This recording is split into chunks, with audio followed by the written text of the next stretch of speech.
இன்னைக்கு பாண்டியன் ஸ்டோரில் கதிர் வந்து முத்துவேல்கிட்ட பேசிகிட்டு இருப்பான். அதாவது ராஜியோட அப்பாட்ட.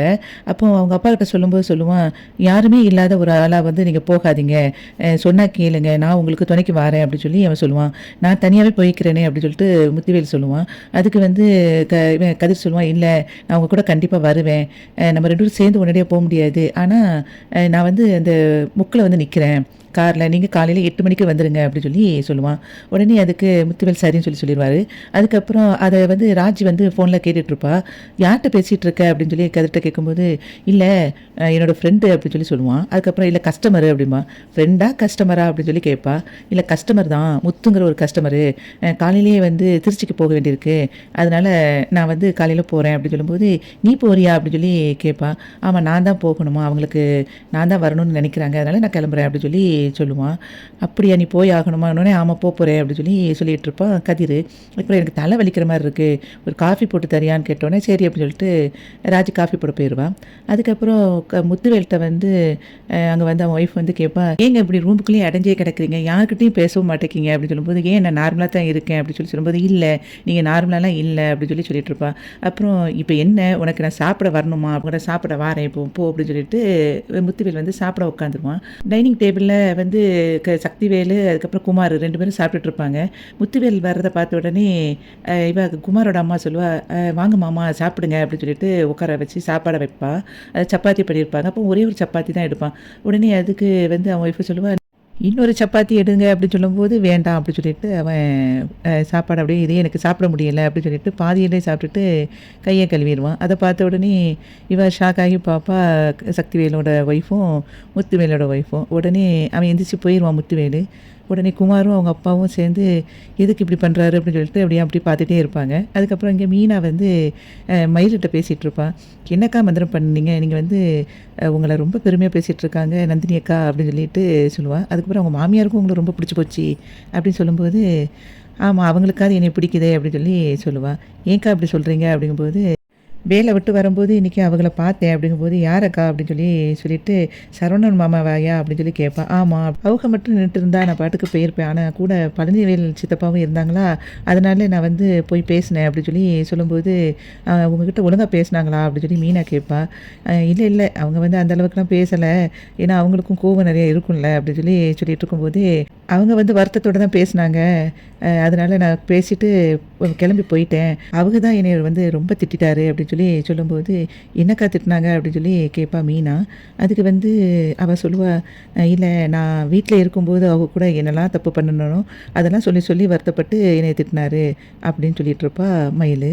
மீனா உடனே சொல்லுவா, அவங்கள நினச்சா பாவமாக தாக்கா இருக்குது, ஆனால் சரவணன் மாமாவை நினைக்கும்போது அவர் பக்கத்துலேயே நியாயம் இருக்குல்ல அப்படின்னு சொல்லி சொல்லுவாள். எனக்கும் தெரியும் மீனா, அதனால தான் நான் வந்து அவரை வந்து எதுவும் நான் சொல்கிறதில்ல, ஆனால் நான் வந்து பண்ணின தப்புக்கு நான் அனுபவிக்கிறேன்ட்டு விட்டு நான் பாட்டுக்கு இருக்கிறேன், நான் எதையும் யார் மேலேயும் வந்து வருத்தப்படலை அப்படின்னு சொல்லி சொல்லுவாள் மயில்.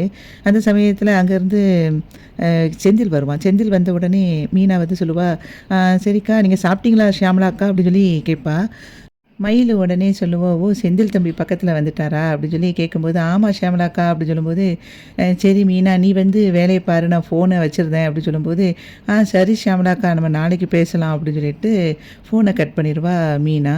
செந்தில் வீணா கிட்ட சொல்லுவான், எப்போ பார்த்தாலும் இப்போ ஷியாமலா அக்கா கிட்ட தான் பேசிக்கிட்டு இருக்கேன், நேரங்காலம் தெரியாமல் அப்படி சொல்லும்போது, இல்லை அவங்க வீட்டில் ஒரு பிரச்சனையா, அதனால தான் நான் வந்து பேசிகிட்டு இருக்கேன் அப்படி சொல்லும்போது, அப்போ நான் வந்த உடனே ஃபோனை வச்சுட்டியே எதுக்கு அப்படி சொல்லி கேட்பான் செந்தில். அதுக்கு அவள் சொல்லுவா, நீங்கள் வந்ததுனால நான் வைக்கலைங்க, அவங்க வீட்டில் யாரோ வந்திருக்காங்க போல், அவங்க ஃபோனை வச்சதுனால தான் நான் வச்சுட்டேன் அப்படின்னு சொல்லி சொல்லுவாள். அப்படியா சரி, சரி நீ எப்பவும் பேசுகிறியே ஒரு உன் ஃப்ரெண்டு அவங்கக்கிட்ட எப்பவும் பேசிகிட்டு இருக்கியான்னு சொல்லி கேட்பா. என்ன ஃப்ரெண்டு அப்படின்னோடனே, உங்கள் தொங்க மயில்கிட்ட தான் அப்படி சொல்லி சொல்லுவான். சரி நான் அவங்ககிட்டலாம் இப்போ பேசுகிறது கிடையாது அப்படி சொல்லி அவள் சொல்லிகிட்டு இருப்பாள். நம்புற மாதிரி தெரியலையே அப்படின்னு சொல்லி அவன் சொல்லுவான். இல்லைங்க உண்மைக்குமே நான் அவங்ககிட்ட இப்போ பேசுகிறது கிடையாது அப்படின்னு சொல்லி மீனா சொல்லுவாள். உடனே அதுக்கப்புறம் பாலுக்கு ஒரு 500 கொடுக்க வேண்டியிருக்கு, உன்ட்டு இருந்தால் கொடு அப்படின்னு சொல்லி சொல்லுவான். அதுக்கு அவள் சொல்லுவாள், ஏன் உங்களுக்கு நான் ட்ரான்ஸ்ஃபர் பண்ணட்டா அப்படின்னு சொல்லும்போது, இல்லை கேஷாக கேட்குறாங்க என்கிட்ட, இல்லை அதனால தான் உன்ட்ட கேட்குறேன் கொடு அப்படின்னோடனே, சரி இந்த கூட்டை கொஞ்சம் பார்த்துக்கோங்க நான் போய் எடுத்துகிட்டு வரேன் அப்படின்னு சொல்லிட்டு அவள் போயிடுவாள். அவன் போன உடனே இவன் ஃபோன் எடுத்து பார்ப்பான்.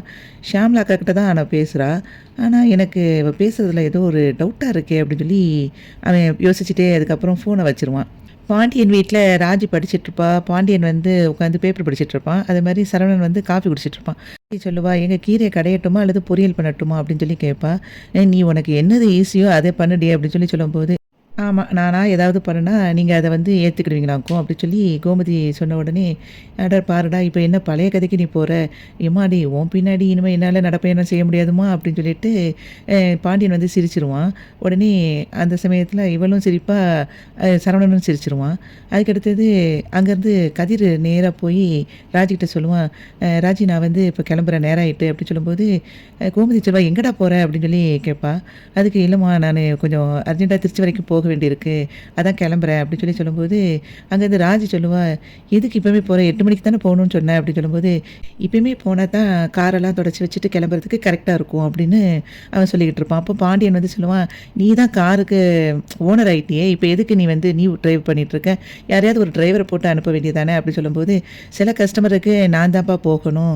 அவங்களுக்கு நான் வந்தா தான் சேஃப்ன்னு நினைப்பாங்க" அப்படின்னு சொல்லி கதிர் சொல்லிட்டு இருப்பான். கோமதி சொல்வா, "முன்னுக்கூட்டியே சொல்லியிருந்தா நான் உனக்கு ஏதாவது சாப்பாடு ரெடி பண்ணியிருப்பேன்லடா" அப்படி சொல்லும்போது, "அதெல்லாம் வேண்டாம்மா நான் மேனேஜ் பண்ணிக்கிடுவேன்" அப்படின்னு சொல்லிட்டு, ஐயோ! ஃபோன வீட்ல வச்சுட்டேன் போல ரூம்ல. நான் போய் எடுத்துட்டு வரேன்னு சொல்லிட்டு அவன் போவான். பின்னாடியே ராஜு ஓடி போவான் அவன் பின்னாடி. அப்போ கோமதி சொல்லுவா, "இவன் ஆளே சரியில்லையே! ஒரு மாதிரி இருக்கான்" அப்படின்னு சொல்லிட்டு பேசிட்டு இருப்பா பாண்டியன்கிட்ட. கதிர் வந்து ஃபோன எடுத்துட்டு ஒரு வாய்ஸ் மெசேஜ் போடுவான் முத்துவேலுக்கு. அதில வந்து "நான் வீட்லேருந்து இப்போ கிளம்பிட்டேன். இன்னும் ஒரு 1 மணி நேரத்தில அங்க போயிருவேன். கார் எடுத்துட்டு வந்துருவேன். 8 மணிக்கெல்லாம் நீங்க ரெடியா இருங்க. வந்துருங்க" அப்படின்னு சொல்லி அவன் சொல்லுவான். அத கேட்ட உடனே அங்கேருந்து ராஜி சொல்லுவா, "யாருக்கு வாய்ஸ் ரெக்கார்ட் போட்டுட்ருக்க?" அப்படின்னோனே, "கஸ்டமருக்கு தான்" அப்படின்னு சொல்லும்போது, "கஸ்டமருக்கு ஏன் வாய்ஸ் ரெக்கார்ட் போட்டுருக்கு? இவ்வளோ ரகசியமா பண்ணிக்கிட்டு இருக்க?" அப்படிங்கும்போது, "நான் ஒண்ணும் அப்படி பண்ணலையே" அப்படிங்கும்போது, "உன்னோட நடவடிக்கையே வித்தியாசமா இருக்கு" அப்படின்னு சொல்லும்போது, "நான் எப்பவும் போல தான் இருக்கேன்" அப்படின்னு சொல்லிட்டு பர்ஸ திறந்து பார்த்துட்டு பணம்லாம் இருக்குன்னோனே, எல்லாம் இருக்கு நான் கிளம்புறேன்" அப்படின்னு சொல்லிட்டு போயிருவான். உடனே அவ ஒரு மாதிரி ஷாக் ஆகி இப்படி பார்த்துட்டே இருப்பா ராஜி. வெளிய அவசர அவசரமா கிளம்பும்போது, அவங்க அம்மா "டேய் இருடா ஒரு காஃபியாவது குடிச்சிட்டு போடா" அப்படின்னு சொல்லும்போது, "இல்ல, இல்ல எனக்கு நேரம் ஆயிட்டு நான் கிளம்புறேன்" அப்படின்னு சொல்லிட்டு அவன் வேகமா போய்க்கிட்டு இருப்பான். அப்போ வந்து சரவணன் சொல்லுவான், "ஒரு நிமிஷம் இருடா கதிர்" அப்படின்னு சொல்லிட்டு, "அப்பா நீங்க வந்து பணம் குடுக்கணும்னு சொன்னீங்களே, அவர் வந்து இவனோட டிராவல்ஸ் பக்கத்துல தான் இருக்காங்க. இவன்கிட்டயே குடுத்துருவோமா?" அப்படிங்கும்போது, டக்குனு வந்து கதிர் சொல்லுவான், "இல்ல, இல்ல, இல்ல நான் வந்து அவசரமா போய்க்கிட்டு இருக்கேன். என்னாலலாம் குடுக்க முடியாது. நீங்களே பார்த்துக்கோங்கன்னு" சொல்லிட்டு வேகமா போயிருவான் கதிரு. பாண்டியன் உடனே சொல்லுவான், "இவன் என்ன கால்ல சக்கரத்த கட்டுன மாரியே போய்க்கிட்டு இருக்கான்" அப்படி சொல்லி சொல்லும்போது, "அது உங்க பையன்ல, அப்படிதான் இருப்பான்" அப்படின்னு சொல்லிட்டு கோமதி சொல்லிட்டு இருப்பா. காலையில வந்து செந்தில் தூங்கிட்டு இருப்பான். அப்போ மீனா வந்து கிளம்பி ரெடியா இருப்பா. உடனே அவன் முழிச்சுட்டு, "இன்னைக்கு லீவு தானே எங்கே கிளம்புற?" அப்படின்னு சொல்லி அவன் கேட்பான். அதுக்கு அவ சொல்லுவா, "நான் கோவிலுக்கு போறேன்" அப்படின்னு. "என்ன காலங்காத்தாலே கோவிலுக்கு கிளம்பிட்ட?" அப்படின்னோடனே, "ஆமா எனக்கு போகணும்னு தோணுச்சு அதனால கிளம்புறேன்" அப்படின்னு சொல்லி அவ சொல்லுவா. அதுக்கு அவன் சொல்லுவான், "சரி அப்ப யார் கூட போற?" அப்படின்னோடனே, "யார் கூட போவேன் நான் தனியா தான் போறேன்" அப்படின்னு சொல்லி அவ சொல்லுவா. "நான் நீ ஷியாம்லா அக்கா கூட போற போலன்னு நினைச்சேன்" அப்படின்னோடனே இவ ஷாக் ஆகி இப்படி பார்ப்பா. அதுக்கப்புறம், "சரி நீ இப்ப தனியா தானே போற? அப்ப ஒரு 10 நிமிஷம் வெயிட் பண்ணு நான் வந்து குளிச்சுட்டு வந்துடுறேன்" அப்படின்னு சொல்லி சொன்னோனே, இவ அப்படி யோசிச்சுட்டு, "குளிச்சுட்டு வருவீங்களா? நீங்கலாம் 10 நிமிஷத்துலலாம் குளிக்க மாட்டீங்க. நான் கிளம்புறேன். உங்க கண்ணுல இன்னும் தூக்கம் இருக்கு. நீங்க வந்து நல்லா கொஞ்ச நேரம் தூங்குங்க. சூடா காஃபி வந்து ஃப்ளாஸ்க்ல போட்டு வச்சிருக்கேன். அதே மாரி இட்லிய வச்சு வச்சிருக்கேன் ஹாட் பாக்ஸ்ல. எல்லாம் சாப்பிட்டுட்டு நீங்க இருங்க. நான் வாரேன்" அப்படின்னு சொல்லிட்டு வேக வேகமா கிளம்பி போயிருவா. அப்போ வந்து அவன் செந்தில் யோசிச்சு பார்ப்பான். என்ன இவ எப்பவுமே வந்து கேட்டா கூட சமைச்சு குடுக்க மாட்டா. இன்னைக்கு அவளாவே சமைச்சு வைக்கிறா. அதே மாதிரி எங்க போனாலும் என்னைய கூப்பிட்டுட்டு போகணும்னு நினைப்பா. நான் வரமாட்டேன்னா அதுக்கு ஒரு சண்டைய போடுவா. இன்னைக்கு என்னைய விட்டுட்டு வேகமா போறா. எல்லாம் வித்தியாசமா பண்றாளே! ஏதோ ஒண்ணு பண்றா. ஆனா என்ன பண்றான்னு தெரிய மாட்டேங்குது. கண்டுபிடிக்கிறேன். இவ என்னதான் பண்றா வித்தியாசமான்னு கண்டுபிடிக்கிறேன் அப்படின்னு சொல்லிட்டு செந்தில் சொல்லிட்டு இருப்பான். சக்திவேல் வந்து வீட்ல உட்காந்துருப்பான். அப்ப அங்கேருந்து முத்துவேல் வருவான். வந்துட்டு வடிவு அப்படி சொல்லி கூப்பிடுவான். உடனே அவன் ஒய்ஃப் அங்கேருந்து வருவா. வந்த உடனே அவன்ட்ட சொல்லுவான், "சரி நான் கிளம்புறேன்" அப்படி சொல்லும்போது, சக்திவேல் கேட்பான், "எங்கன கிளம்புறீங்க?" அப்படின்னு. உடனே அதுக்கு வடிவு சொல்லுவா, "உங்க அண்ணன் வந்து திருச்சி வரைக்கும் போறாங்க தம்பி. உங்ககிட்ட சொல்லலையா?" அப்படின்னு சொல்லி சொல்லும்போது, "என்கிட்ட ஒண்ணும் சொல்லல நீ" அப்படின்னு சொல்லி அவன் சொல்லுவான்.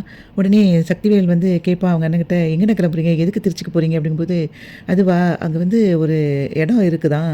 அந்த இடத்துக்காரர் வந்து சொன்னாரு. அவர பார்க்கத்தான் போறேன்" அப்படி சொல்லும்போது, "அங்கேயா நீங்க இடம் வாங்க போறீங்க?" அப்படின்னு சொல்லி அவன் கேட்பான். அதுக்கு வந்து முத்துவேல் சொல்லுவான், "இல்ல போய் பார்த்துட்டு அதுக்கப்புறம் முடிவு பண்ணணும்னு நினைச்சிருக்கேன்" அப்படி சொல்லி சொல்லும்போது, சக்திவேல் சொல்லுவான், "நானும் சும்மா தான் இருக்கேன். அப்போ வேணா உங்க கூட வாரேன்" அப்படி சொல்லி அவன் சொல்லுவான். "இல்ல, இல்ல நீலாம் வர வேண்டாம்.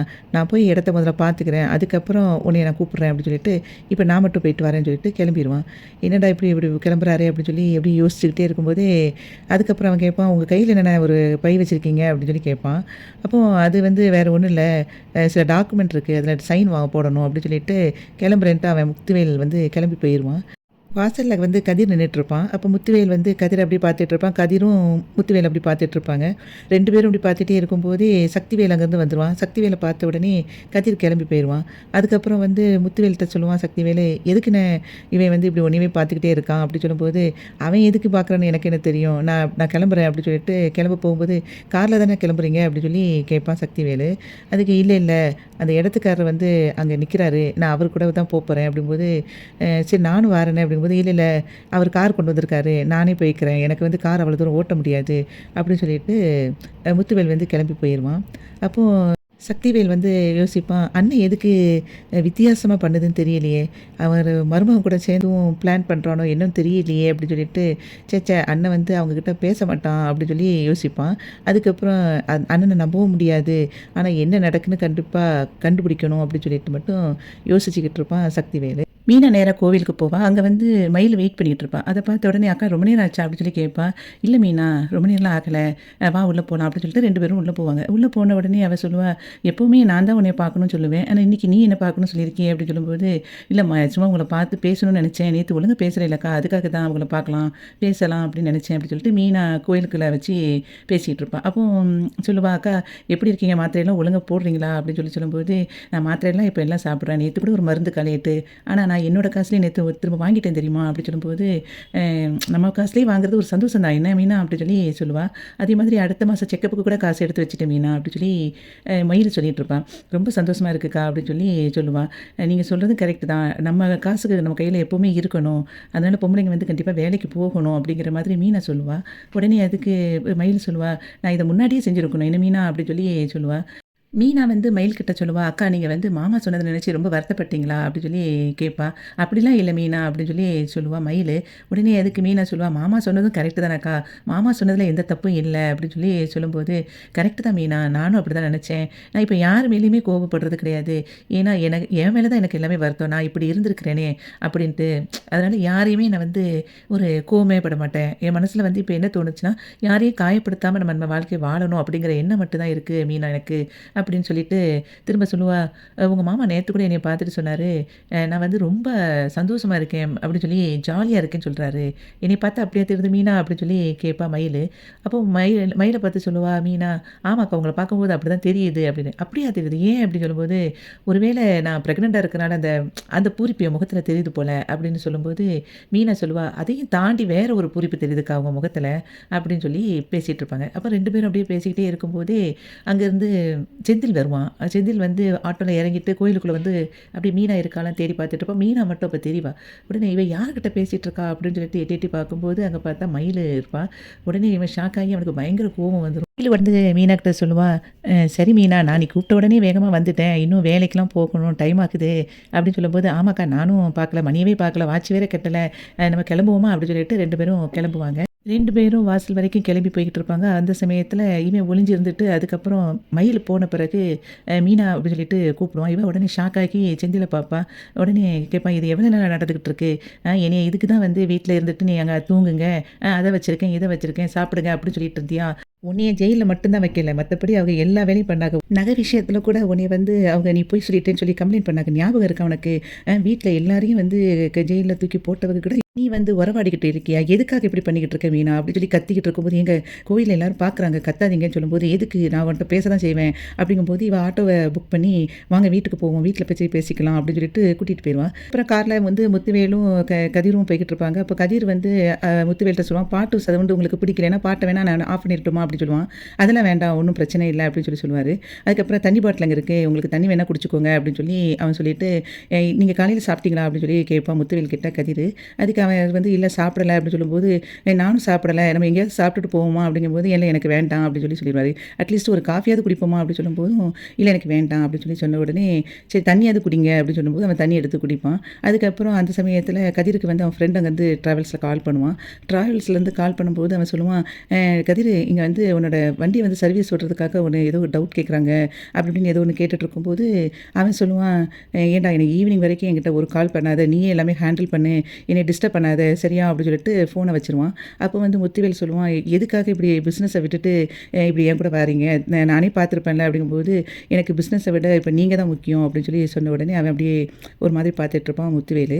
வீட்டுக்கு மீனாவும் செந்திலும் வந்துருவாங்க. வந்த உடனே செந்தில் வந்து திரும்ப கத்த ஆரம்பிச்சிருவான். நீ வந்து பண்ணுனது எதுவுமே சரி கிடையாது.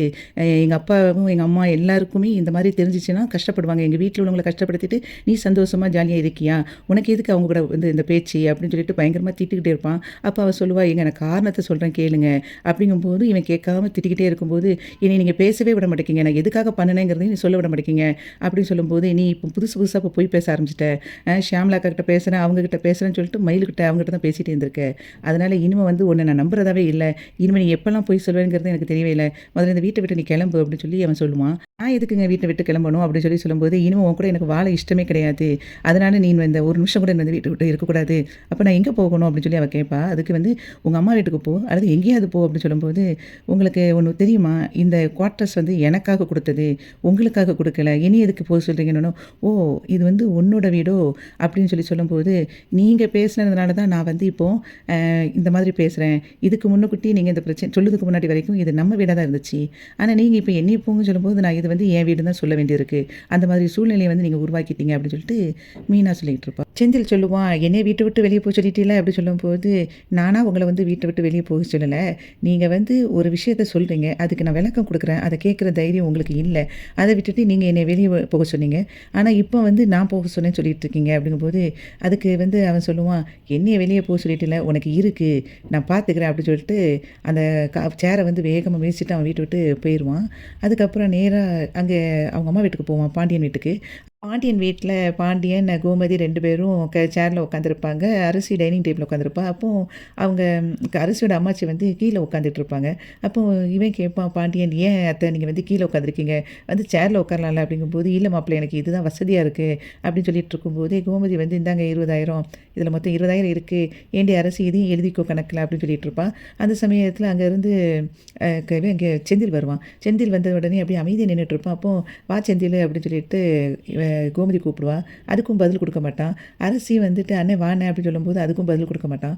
பாண்டியன் வந்து சொல்லுவான், ஏன்டா எல்லாரும் கேள்வி கேட்டுட்டு இருக்காங்க, ஒரு பதில் கொடுக்காம மௌன வரதமாக இருக்க அப்படின்னு சொல்லிட்டு இருக்கும்போது, கோமதி வந்து உடனே கேட்பா, நீ மட்டும் தான் வந்தியா, மீனா வரலையா அப்படின்னு கேட்கும்போது, உன் மருமகளை பற்றி என்கிட்ட பேசவே பேசாத, அவள் பேச்சை கேட்டாலே எனக்கு கடுப்பாகுது அப்படின்னு சொல்லும்போது, உடனே அவங்க அம்மாச்சி சொல்லுவா, ஏன்டா இப்போ தான் வந்து உங்கள் அப்பாவுக்கும் உங்கள் அம்மாவுக்கும் பிரச்சனை ஓஞ்சுது, அதுக்கப்புறம் புதுசாக நீ ஆரம்பிச்சிட்டியா, ஏன் மாப்பிள்ள நீங்கள் வீட்டை வாஸ்துப்படி தானே கெட்டினீங்க அப்படின்னு சொல்லிட்டு பாண்டியன்கிட்ட கேட்டுட்ருப்பா. கோமதி வந்து கேட்பா, என்னடா ஆச்சு, என்ன பிரச்சனை அப்படின்னு சொல்லும்போது, உன் மருமகா என்னை வந்து வீட்டை விட்டு வெளியே போக சொல்லிட்டானோடனே பாண்டியன் வந்து அப்படியே நக்கலாக அப்படியே சிரிப்பான். அதுக்கப்புறம் சொல்லுவான், அது அவள் வீடான், நான் அங்கே இருக்கக்கூடாதான், என்னைய போக சொல்லிட்டா அப்படிங்கிற மாதிரி. இன்றைக்கி பாண்டியன் ஸ்டோர் வந்து முடிஞ்சது. வீடியோவுக்கு ஒரு லைக் கொடுத்து சேனலை சப்ஸ்கிரைப் பண்ணுங்கள். நன்றி.